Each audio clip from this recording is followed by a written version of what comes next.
ঘৰৰ ল'ৰা ছোৱালীয়ে পাব কোনে পাব গৰীব ঘৰৰ ল'ৰা ছোৱালীয়ে পাব আজি কংগ্ৰেছৰ দিনত চাকৰি কোনে পাইছিলে যোনে কংগ্ৰেছৰ দালালক টকা দিব পাৰিছিল এতিয়া চাকৰিৰ কাৰণে দালালক টকা দিব নালাগে চাকৰিৰ কাৰণে দুখীয়া মানুহেও চৰকাৰী চাকৰি বিনা পইচাত পাব পাৰে শ্ৰদ্ধা ৰাইজ আপোনালোকে জানে যেতিয়া মই মুখ্যমন্ত্ৰী হৈছিলো তেতিয়া মই কৈছিলো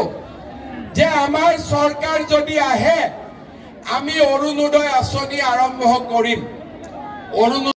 3 বছৰ হৈ গল 1 লাখ ল'ৰা ছোৱালীয়ে চৰকাৰী চাকৰি পালে কোনেও 1 টকাও ঘোষ দিয়া নাই ৰিক্সা চালকৰ ল'ৰা ঠেলা চালকৰ ল'ৰা কাম কৰা মহিলাৰ ল'ৰা কৃষকৰ ল'ৰা আজি চৰকাৰী চাকৰি পায়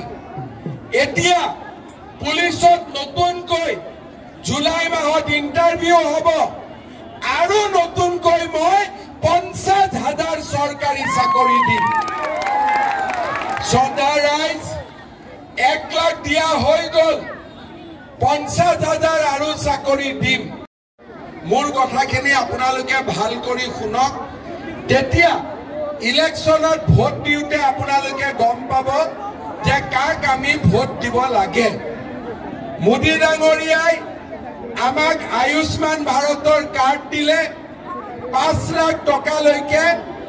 আমি মেডিকেলত বিনামূলীয়াকৈ চিকিৎসা ল'ব পাৰো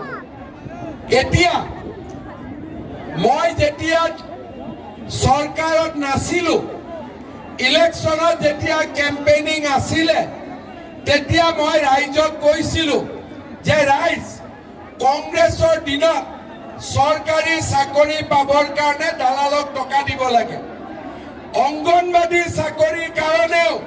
দালালক টকা দিব লাগে কিন্তু মই 1 টকাও ঘোষ নোখোৱাকৈ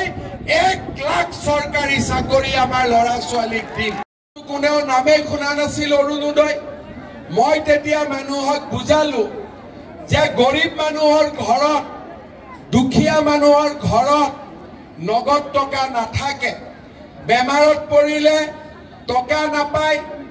টিউচনত ল'ৰাক পঠাব টকা নাপায় গতিকে সবৰ ঘৰত মই মাহত 830 টকা বেংকৰ একাউণ্টত জমা দিম চৰকাৰ হল 20 লাখ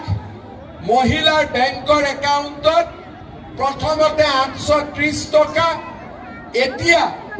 আমি 1250 টকা জমা দিওঁ ইউডিএফক ভোট দি বিজেপিক ইনডাইৰেক্টলি ভোট দিয়াত কৰি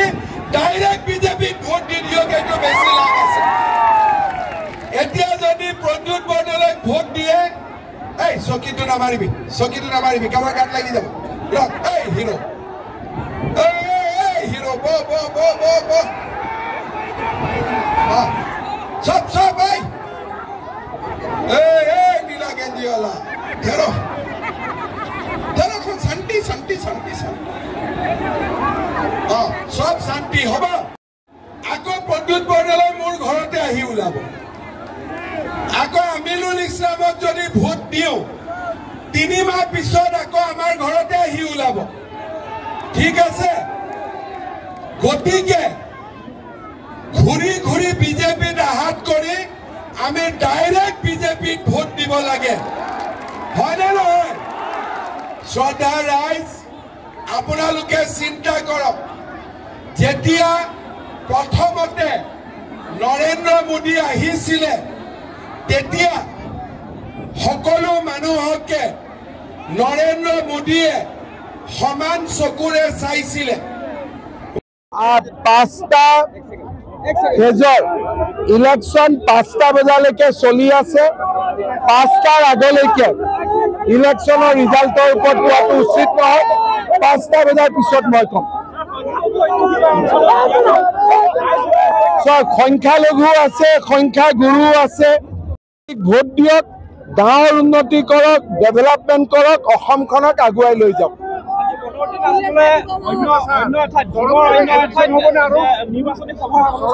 কোন জায়গাত দেখক বদৰুদ্দিন আজমলে নিজৰ কাম কৰক মই নিজৰ কাম কৰিম আমিতো জিকিমে 100% আজমলক ভোট দিলেও আজমলৰ মানুহবোৰ মোৰ লগতে মিলি থাকে কংগ্ৰেছক ভোট দিলেও কংগ্ৰেছৰ মানুহবোৰ মোৰ লগতে মিলি থাকে তাতকৈ ডাইৰেক্টলি ভোট দিয়ক ইনডাইৰেক্টলি কিয় ভোট দিব লাগে হয় না নহয় চলো জিন্দাবাদ আপুনিও ভুগিছে নেকি গেছৰ সমস্যাত গেছ আৰু লিভাৰ ৰিলেটেড সকলো সমস্যাৰ একমাত্ৰ সমাধান গেষ্ট্ৰচিটি বডজম এচিডিটি ফেটি লিভাৰ পাইলছকে আদি কৰি ভিন্ন গেছৰ সমস্যাৰ সমাধানৰ বাবে কেৱল আপোনাৰ কাষত গেষ্ট্ৰচিটি